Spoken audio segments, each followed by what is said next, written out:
ওয়াল আসর ইন্নাল ইনসানা লাফি খুসর, সময়ের শপথ, নিশ্চয় প্রত্যেক মানুষ ক্ষতির মধ্যে নিমজ্জিত আছে। এই আয়াতটি বা এই সূরাটি যদি আপনি আরও সহজভাবে বুঝতে চান তাহলে এভাবে বুঝুন, সময়ের শপথ, নিশ্চয় প্রত্যেক মানুষ সময় নষ্ট করে। ওয়াল আসর ইন্নাল ইনসানা লাফি খুসর, সময়ের শপথ, নিশ্চয় প্রত্যেক মানুষ ক্ষতির মধ্যে নিমজ্জিত আছে। আর আপনার বুঝার সুবিধার্থে আপনি স্পষ্টভাবে বুঝে নিতে পারেন, এবং এটি ভুল ব্যাখ্যা নয়, সঠিক ব্যাখ্যা। সময়ের শপথ, নিশ্চয় প্রত্যেক মানুষ কি করে? সময় নষ্ট করে। সময় নষ্ট করে না কারা? ইল্লাল্লাযীনা আমানু ওয়া আমিলুস সালিহাত ওয়া তাওয়াসাউ বিল হাক্কি ওয়া তাওয়াসাউ বিস সবর। সময় নষ্ট করে না তারা যারা ঈমান আনয়ন করে, সৎ কাজ করে, পরস্পরকে সত্যের দিকে দাওয়াত দেয়, পরস্পরকে ধৈর্যের দিকে দাওয়াত দেয়। তাহলে আপনি হয়তো মনে করতে পারেন যে আমার কি তাহলে বাংলাদেশ কৃষি বিশ্ববিদ্যালয়ে অধ্যয়ন সময় নষ্ট? শুধু কি তার সময়টুকুই কাজে লাগে যে সালাত আদায় করছে, যে কোরআন তেলাওয়াত করছে, আর বাকি সকলেই সময় নষ্ট করছে?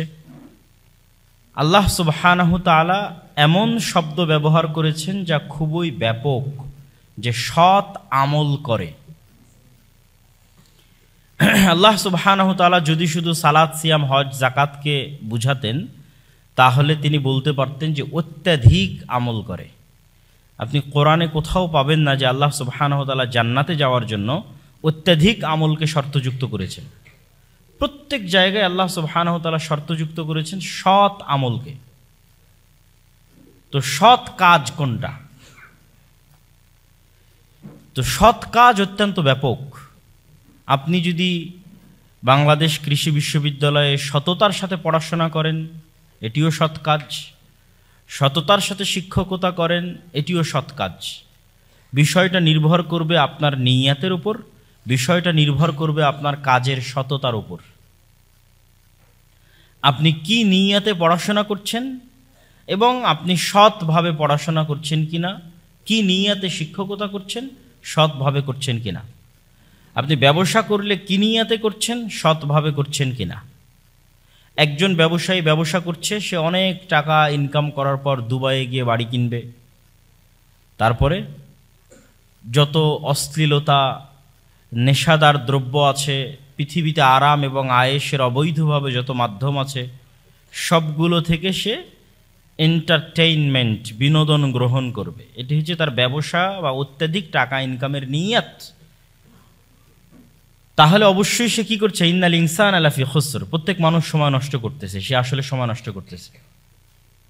আর যদি সে তার নিয়ত পরিবর্তন করে নেয় যে না, সে অত্যাধিক ইনকাম করে দেশ ও জাতির উপকারের জন্য, আত্মীয় স্বজনের উপকারের জন্য, গরিব মিসকিনের উপকারের জন্য, ইয়াতিম অসহায়ের কল্যাণের জন্য, নিজের সন্তান সন্ততি এবং স্ত্রী পুত্রের কল্যাণের জন্য ব্যয় করবে, তাহলে অবশ্যই যদি সততার সাথে সে ব্যবসা করে থাকে তাহলে পুরো সময়টা তার কাজে লাগতেছে। এই জন্য ইবনুল কাইয়িম রাহিমাহুল্লাহ সময়ের গুরুত্ব বুঝাতে গিয়ে বলেছেন যে পৃথিবীতে বহু মানুষ 60 বছর, 70 বছর, 80 বছর, 100 বছর জীবন যাপন করবে, কিন্তু কিয়ামতের মাঠে দেখবে সে জীবন যাপন করেছে মাত্র 1 মাস, সে জীবন যাপন করেছে মাত্র 1 ঘন্টা, সে জীবন যাপন করেছে মাত্র কয়েক সেকেন্ড। এটি কিভাবে? ততটুকুই কাউন্ট হবে যতটুকু সৎ, বাকি সব তো সময় নষ্ট।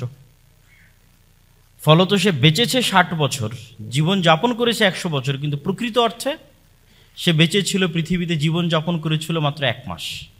মানে যতটুকু সময় সে সৎভাবে ব্যয় করেছে, সময় নষ্ট করেনি, অতটুকুই তার প্রকৃত জীবন। এই জন্য ইবনুল কাইয়িম রাহিমাহুল্লাহ বলেছেন যে মানুষের জীবনের অপর নামই হচ্ছে সময়।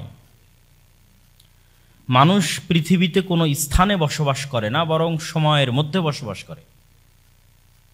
এই ময়মনসিংহ বাংলাদেশ কৃষি বিশ্ববিদ্যালয়ে 1964 সালে যিনি ছিলেন তিনি এখন নাই, কিন্তু এই বিশ্ববিদ্যালয় তো আছে, প্লেস তো আছে। তাহলে তিনি বসবাস করেছেন এই বিশ্ববিদ্যালয়ে না ওই সময়ে? ওই সময়ে আমরা এখন এখানে আছি, আমরা এক সময় চলে যাব, কিন্তু এই বিশ্ববিদ্যালয়ে প্লেস তো থাকবে। আজ থেকে 100 বছর পর এখানে এসে কেউ পড়বে। তাহলে আমরা আসলে এই বিশ্ববিদ্যালয়ে বসবাস করেছি না এই সময়ের মধ্যে বসবাস করছি? সময়ের মধ্যে বসবাস করছি। মানুষ হচ্ছে মহাকালের গর্ভে হারিয়ে যায়। লক্ষ লক্ষ কোটি কোটি বছরের যে পৃথিবী, এই পৃথিবীর যে আল্লাহ সুবহানাহু ওয়া তাআলা একটা টাইম লিমিটেড করে সৃষ্টি করে দিয়েছেন। আল্লাহ সুবহানাহু ওয়া তাআলা কিন্তু সময়ের ঊর্ধ্বে। এই জন্য সময় কেন্দ্রিক যে প্রশ্নগুলো, এগুলো আল্লাহ সুবহানাহু ওয়া তাআলার সাথে সম্পৃক্ত নয়, করাই উচিত না, অযৌক্তিক প্রশ্ন। যে কেউ বলে লাইলাতুল কদর যদি এখানে হয় তাহলে ওখানে কিভাবে হবে, ইত্যাদি ইত্যাদি। আল্লাহ যদি নিচের আসমানে নেমে আসেন তাহলে ওখানে কিভাবে আসবেন? ভাই, আপনি যেটাকে দেখতেছেন রাত, এটা আপনার দৃষ্টিকোণ থেকে অত্যন্ত স্বল্প একটা পরিসরে। মহাশূন্য সম্পর্কে যারা জানে যে আমরা যেই পৃথিবী নামক গ্রহের মধ্যে বসবাস করছি, এখান থেকে যদি আমরা মহাশূন্যের দিকে যাত্রা করি তাহলে ধীরে ধীরে সৌরজগৎ পার হওয়ার পর ধীরে ধীরে গ্যালাক্সি, মিল্কি ওয়ে গ্যালাক্সি, সেটি পার হওয়ার পর এরকম আরও লক্ষ কোটি গ্যালাক্সি, ওই লক্ষ কোটি গ্যালাক্সির মধ্যে এরকম শত শত গ্রহ, উপগ্রহ, নক্ষত্র আছে যেগুলো পৃথিবীর মতো বা পৃথিবীর চাইতেও বড়। এবং বিজ্ঞানীদের আবিষ্কার অনুযায়ী তারাও জানে না যে মহাশূন্যের কত % তারা আবিষ্কার করতে পেরেছে। বাকি সব ডার্ক, অন্ধকার, তাদের আবিষ্কারের বাইরে। সুতরাং সময় বিষয়টি আমাদের সাথে অত্যন্ত আপেক্ষিক। এটির সাথে আপনি কখনোই আল্লাহ সুবহানাহু ওয়া তাআলার সত্তা এবং ইসলামের অন্যান্য যে গায়েব বা অদৃশ্যের যে খবরগুলো আছে সেগুলোকে সম্পৃক্ত করতে পারেন না। আল্লাহ সুবহানাহু ওয়া তাআলা একটা টাইম, আল্লাহ সুবহানাহু ওয়া তাআলার একটা সৃষ্টি, সময় আল্লাহর একটা সৃষ্টি। আল্লাহ এটিকে সৃষ্টি করে ছেড়ে দিয়েছেন, এটি এক সময় শেষ হয়ে যাবে। এটি যে সময় শেষ হয়ে যাবে তখন কিয়ামত হবে, এবং কিয়ামতের পরের যে সময় হবে সেই সময় আমাদের এই সময়ের 50,000 বছরের মতো একটা দিন হতে পারে। হাদিসের বিভিন্ন ভাষায় বোঝা যায়। সুতরাং সময়টা অনেক আপেক্ষিক। তো আমি যেটি বলছিলাম আর কি, যে আমরা বসবাস করি সময়ের মধ্যে, অতএব আমাদের জীবনের অপর নাম আসলে সময়। অতএব আমরা যতটুকু সময় কাজে লাগাই অতটুকুই আসলে আমাদের জীবন, আর যতটুকু আমরা কাজে লাগাই না অতটুকু আসলে আমাদের জীবন বা লাইফ নয়, বরং বৃথা, নষ্ট, অপচয়। তো সময়ের গুরুত্ব বুঝাতে গিয়ে বহু হাদিস রাসূলুল্লাহ সাল্লাল্লাহু আলাইহি ওয়াসাল্লামের পক্ষ থেকে আছে, সালাফে সালেহিনের পক্ষ থেকে বহু বক্তব্য আছে। যেমন রাসূলুল্লাহ সাল্লাল্লাহু আলাইহি ওয়াসাল্লামের একটা হাদিস, নি'মাতানি মাগবুনুন ফীহিমা কাসীরুম মিনান নাস, আস-সিহহাতু ওয়াল ফারাগ। পৃথিবীতে এমন দুটি আল্লাহর নেয়ামত আছে যেই দুটি নেয়ামত সম্পর্কে অধিকাংশ মানুষ গাফেল থাকে, অসচেতন থাকে, মূল্যায়ন করতে পারে না। এক, আল্লাহর প্রদত্ত পৃথিবীর অনেক বড় একটি নেয়ামত হচ্ছে সুস্বাস্থ্য। আমরা যে এখন সুস্থ আছি, এটি কার নেয়ামত? আল্লাহ সুবহানাহু ওয়া তাআলার নেয়ামত। এটিকে মানুষ মূল্যায়ন করা জানে না, আল্লাহর নবী বলছেন। দুই, অবসর সময়কে মানুষ মূল্যায়ন করা জানে না। আল ফারাগ মানে অবসর সময়। এই জন্য অন্য একটি হাদিসে রাসূলুল্লাহ সাল্লাল্লাহু আলাইহি ওয়াসাল্লাম বলেছেন যে তোমরা 5টি বিষয়ের পূর্বে, ইগতানিম খামসান ক্বাবলা খামসিন, 5টি বিষয়ের পূর্বে 5টি বিষয়কে তোমরা গুরুত্ব দাও। হায়াতাকা ক্বাবলা মাউতিক, মৃত্যুর পূর্বে জীবিত যে আছো এটিকে গুরুত্ব দাও, মূল্যায়ন করো। ওয়া সিহহাতাকা ক্বাবলা সাকামিক, অসুস্থ হওয়ার পূর্বে সুস্থ যে আছো এটিকে গুরুত্ব দাও। ওয়া ফারাগাকা ক্বাবলা শুগলিক, এখন যে ফ্রি আছো, অবসর আছো, এই অবসর সময়কে গুরুত্ব দাও ব্যস্ত হওয়ার পূর্বে। ওয়া শাবাবাকা ক্বাবলা হারামিক, আর বৃদ্ধ হয়ে যাওয়ার পূর্বে যৌবন যে যুবক যে আছো এই যুবক সময়টাকে গুরুত্ব দাও। ওয়া গিনাকা ক্বাবলা ফাকরিক, আর হাতে যদি সচ্ছলতা থাকে তাহলে দারিদ্রতা আসার পূর্বে সেই সচ্ছলতাকে গুরুত্ব দাও। যদিও দিন শেষে এই প্রত্যেকটা বিষয় সময়ের সাথেই কানেক্টেড। আপনার যৌবন, আপনার বার্ধক্য, সেটিও সময়ের সাথে কানেক্টেড। আপনার ব্যস্ততা, আপনার অবসর, সেটিও সময়ের সাথে কানেক্টেড। তো সব কিছুই সময়ের সাথে সম্পৃক্ত। আপনারা সুস্থ আছেন, অসুস্থ হবেন, সবই সময়ের সাথে সম্পৃক্ত। তারপরও রাসূলুল্লাহ সাল্লাল্লাহু আলাইহি ওয়াসাল্লাম ভিন্নভাবে এই 5টি জিনিসকে মূল্যায়নের জন্য আমাদেরকে বলেছেন। আর সময়ের মধ্যে পৃথিবীর সবচেয়ে গুরুত্বপূর্ণ সময়, যেই সময়টা কখনোই অলসতায় কাটানো উচিত নয়, সেটি হচ্ছে ফজরের পরের সময়। রাসূলুল্লাহ সাল্লাল্লাহু আলাইহি ওয়াসাল্লাম বলেন, আল্লাহ সুবহানাহু তাআলা আমার উম্মতের জন্য বরকত রেখেছেন ফি বুকুরিহা, সকালে। আমার উম্মতের জন্য আল্লাহ সুবহানাহু তাআলা বরকত রেখেছেন কখন? সকালে। এই জন্য সালাফে সালেহিনের পক্ষ থেকে বর্ণিত আছে যে লা ইয়ানামুনা বা'দা সালাতিল ফজর। কোন সালাফে সালেহিন মানে অতীতে চলে যাওয়া বড় বড় আলেম ওলামাগণ, তারা কখনোই ফজরের সালাতের পর ঘুমাতেন না। যদি কখনো লম্বা সফর বা রাত জাগার মতো কোনো কাজ করতেন, তাহলে ফজরের সালাতের পর ইয়ান্তাজিরুনা ইলা তুলুইশ শামস, ফজরের সালাতের পর অপেক্ষা করতেন সূর্য ওঠা পর্যন্ত। সূর্য উঠলে ঘুমিয়ে যেতেন। মানে কারো যদি বিশ্রামের দরকার হয় সকালে, তাহলে সে ফজরের পর কি উঠা পর্যন্ত অপেক্ষা করবে? সূর্য ওঠা পর্যন্ত অপেক্ষা করবে। কিন্তু দেখবেন যে আমাদের লাইফস্টাইল, পুরো মুসলিম উম্মার লাইফস্টাইল চেঞ্জ হয়ে গেছে। পাশ্চাত্য বা ওয়েস্টার্ন কালচার কর্তৃক প্রভাবিত হয়ে আমরা দিন দিন, এবং মোবাইলের মতো ডিভাইসের সাথে আমাদের যে অ্যাডিকশান, আসক্তি, এই আসক্তির কারণে আমরা রাতকে গভীর থেকে গভীরতর করছি। আর সকালে অবশ্যই শতভাগ ছাত্রের কত পার্সেন্ট ছাত্র সকালে ফজরের পর জেগে থাকে আল্লাহ সুবহানাহু ওয়া তাআলা ভালো জানে, বা পুরো মুসলিম উম্মার একই অবস্থা। অথচ ঘুমানোর সুন্নাতের ক্ষেত্রে রাসূলুল্লাহ সাল্লাল্লাহু আলাইহি ওয়াসাল্লাম বলেছেন যে এশার পরে কোনো কথা হবে না, এশার পরে ঘুমিয়ে যেতে হবে। আমরাও বিজ্ঞানী যারাই, যে কোনো, এখানে ডাক্তারও বক্তব্য দিয়েছেন, তাদের কাছে জিজ্ঞেস করতে পারেন। যে কোনো ডাক্তারের কাছে গেলে ডাক্তারেরা আপনাকে সকাল সকাল ঘুমানোর পরামর্শ দেবে। মানুষের ঘুমের সবচেয়ে গভীর সময়টা রাত 9টা, 10টা, 11টার মধ্যে পার হয়ে যায়, এবং ওই রাতে আগে উঠার জন্য বলবে। আর এটি সবচেয়ে স্বাস্থ্যসম্মত। আমাদের নবী মুহাম্মদ সাল্লাল্লাহু আলাইহি ওয়াসাল্লাম এশার পরপর দ্রুত ঘুমিয়ে যেতেন, আর ওই রাতে আগে উঠতেন। আগে উঠে তাহাজ্জুদের সালাত আদায় করতেন। তাহাজ্জুদের সালাত বা রাতে উঠে সালাত 2 রাকাত হলেও মানুষের জীবনে বৈপ্লবিক পরিবর্তন ঘটাতে পারে। মানুষ যদি পৃথিবীর মহা থেকে মহা সফলতম কাজ করতে চায়, এবং আল্লাহ সুবহানাহু ওয়া তাআলার রহমত এবং বরকতের সাথে করতে চায় এবং সফল হতে চায়, তাহলে সে রাতের শেষ অংশের কোনো বিকল্প নেই, যেটি আল্লাহ সুবহানাহু ওয়া তাআলা তার রাসূলকে উদ্দেশ্য করে বলেছেন যে অচিরেই আমরা আপনার প্রতি কাওলান সাকিলা, অনেক ভারী একটি কিতাব আপনার প্রতি অবতীর্ণ করব। ফাতাহাজ্জাদ বিহি নাফিলাতাল লাক, অচিরেই আল্লাহ সুবহানাহু ওয়া তাআলা আপনাকে গুরু দায়িত্ব প্রদান করবেন। ওই গুরু দায়িত্ব পালন করার জন্য আপনার জন্য হালকা হয়, সহজতর হয়, এই জন্য আপনি অভ্যাসী হন রাতে সালাত আদায় করতে। অল্প থেকে অল্প পরিমাণ আপনি রাতে সালাত আদায় করতে অভ্যাসী হন, যাতে আল্লাহ আপনার প্রতি যে বিশাল কিতাব অবতীর্ণ করছে সেটি বহন করা, এটি মানুষের মাঝে প্রচার করা, এবং রিসালাতের এই গুরু দায়িত্ব পালন করা আপনার জন্য যাতে সহজ হয়।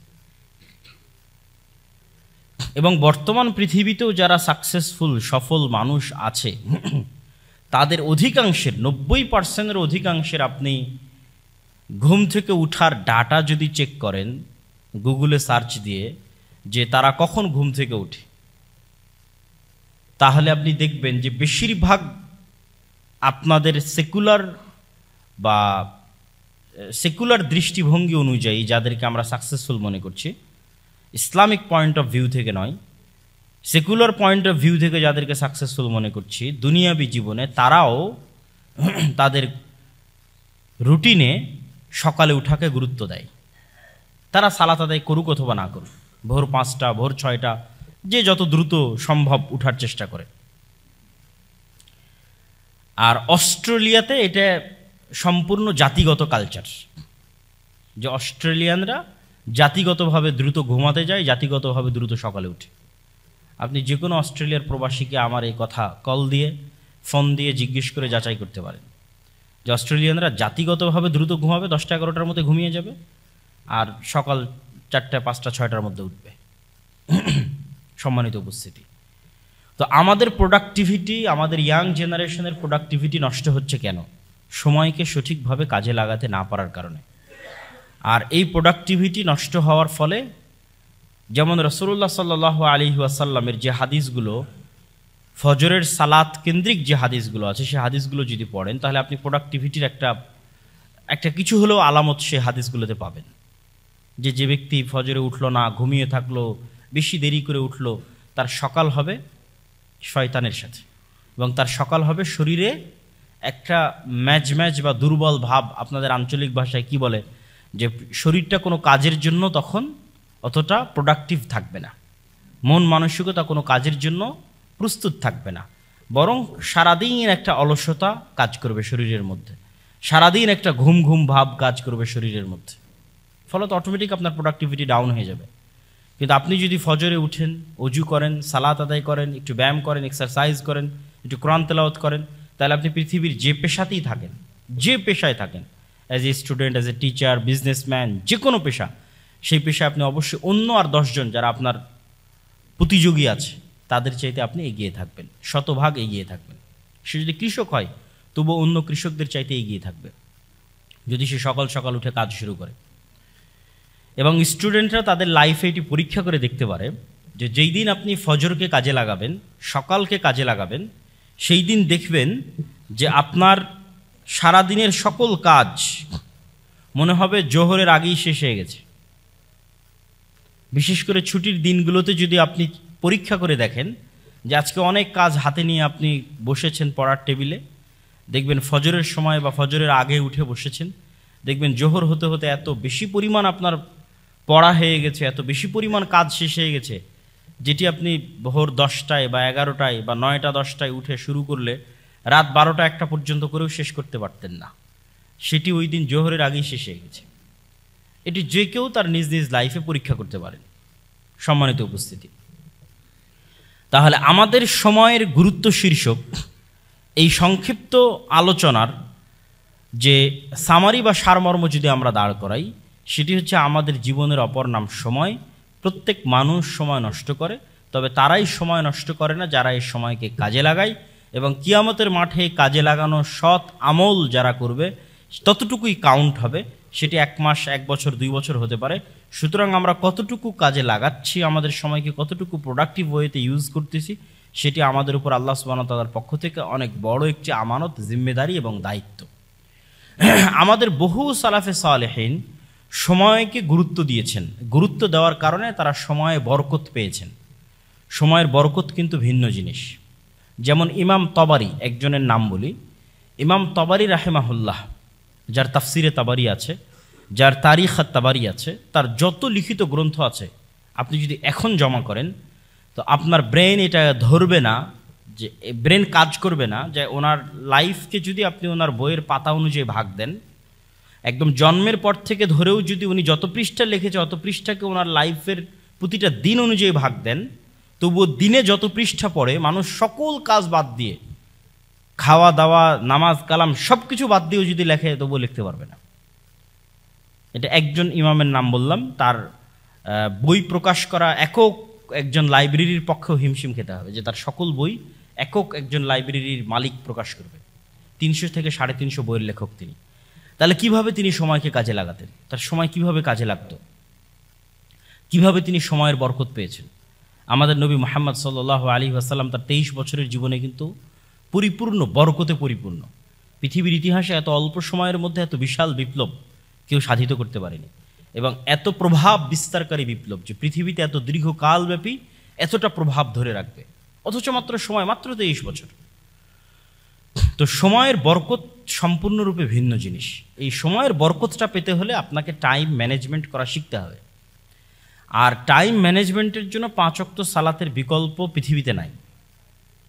যে টাইম ম্যানেজমেন্টের যত টাস্ক, যত টুলস, যত পদ্ধতি, যত ওয়ে যাই বলেন না কেন, 1 নম্বরে থাকবে 5 ওয়াক্ত সালাত, যদি কেউ প্রপারলি সেটিকে প্রয়োগ করতে পারে। প্রত্যেক ওয়াক্তের সালাত আপনার জন্য একটা রিমাইন্ডার হিসেবে কাজ করবে। আপনি হয়তো ক্রামবোর্ড খেলায় ব্যস্ত আছেন, হয়তো কোনো একটা দেখা যাচ্ছে বাংলাদেশ ক্রিকেট বা এরকম কোনো একটা ফুটবল খেলা হয়তো দেখছেন, কিন্তু আপনি সালাতকে টপ প্রায়োরিটি দেন। যদি এই কাজগুলো ঠিক না, কিন্তু দেখবেন ওই যে সালাতের জন্য আপনি উঠে গেলেন, সালাতটা না থাকলে আপনি এটা ঘন্টার পর ঘন্টা দেখতেই থাকতেন। হয়তো নেটফ্লিক্সে কোনো মুভি দেখছেন, ঘন্টার পর ঘন্টা দেখতেই থাকছেন, সময় নষ্ট হয়ে যাচ্ছে, আপনি বুঝতে পারছেন। কিন্তু সালাতকে যদি টপ প্রায়োরিটি দেন, তাহলে প্রত্যেক ওয়াক্ত সালাত আপনার জন্য রিমাইন্ডার যে আমি এতক্ষণ কি করছিলাম, এখন কি করব। এই প্রশ্নটা করার অন্তত সময় এবং সুযোগ আপনি নিজেকে পাবেন। শয়তান কিন্তু চায় যে আপনি যেন কখনোই নিজেকে এই প্রশ্নটা করার সুযোগ না পান। এটি শয়তানের চাওয়া, যে আপনি কি করছেন, কি করবেন, এই প্রশ্নটা নিজেকে করার সুযোগ যেন আপনি না পান। এই জন্য শয়তান সারা পৃথিবীকে চাকচিক্য দিয়ে সাজিয়ে রেখেছে। অমাল হায়াতুদ দুনিয়া ইল্লা মাতাউল গুরুর। আর সেই চাকচিক্য, এন্টারটেইনমেন্ট, বিনোদনের রাস্তা এখন পৃথিবীতে আরও বেশি হয়ে গেছে। ফলত কোরআনের এই আয়াত যে দুনিয়া একটি ধোঁকার বস্তু মাত্র, আর এই ধোঁকা শয়তান আমাদেরকে দেয়, এটি এখন আরও বেশি প্রযোজ্য। যেটি কোরআনের অন্য আয়াত দিয়ে আরও স্পষ্ট হয় যে আলহাকুমুত তাকাসুর হাত্তা যুরতুমুল মাকাবির। পৃথিবীর এই চাকচিক্য সৌন্দর্য তোমাদেরকে এমনভাবে পাগল বানিয়ে রাখবে যে তোমরা যে মারা যাবে এই কথাটা তোমরা ভুলে যাবে। এবং আমরা অধিকাংশ মানুষই ভুলে থাকি যে আমরা মৃত্যুবরণ করব। কেন? এই পৃথিবীর চাকচিক্য আমাদেরকে এমনভাবে নেশাগ্রস্ত করেছে যে আমাদের এটি স্মরণ করার মতো সময় নাই যে আমরা মারা যাব। তাহলে কখন আমরা এটি স্মরণ করতে পারবো? যখন আমরা কবরে যাব। হাত্তা যুরতুমুল মাকাবির। নিজে যখন কবরে যাব তখন আমার মনে হবে যে আমি সময় নষ্ট করেছি। নিজে যখন কবরে যাব, নিজে কবরে যাওয়ার আগ পর্যন্ত মৃত্যুর মতো সত্য বাস্তবতাকে মানুষ ভুলে থাকে। কে ভুলে রাখে? শয়তান ভুলিয়ে রাখে। ফলত তাদের জন্য এবং আমাদের জন্য সময় নষ্ট করা অনেক সহজ হয়ে যায়। সম্মানিত উপস্থিতি, আজকে পুরো মুসলিম উম্মাহ যে সমস্ত কাজে সবচেয়ে বেশি সময় নষ্ট করছে, যে সময় নষ্টগুলো করার কারণে তারা সামনের দিকে এগিয়ে যেতে পারছে না, তাদের প্রোডাক্টিভিটি বাড়াতে পারছে না, তার মধ্যে দু একটা বিষয় উল্লেখ না করলেই নয়। যেমন মুসলিম উম্মাহ প্রোডাক্টিভিটির চাইতে পরস্পরের প্রতি হিংসা বিদ্বেষ এবং পরস্পরের প্রতি যে ছোট মন মানসিকতার পরিচয়, এটির পিছনে অনেক সময় নষ্ট করে।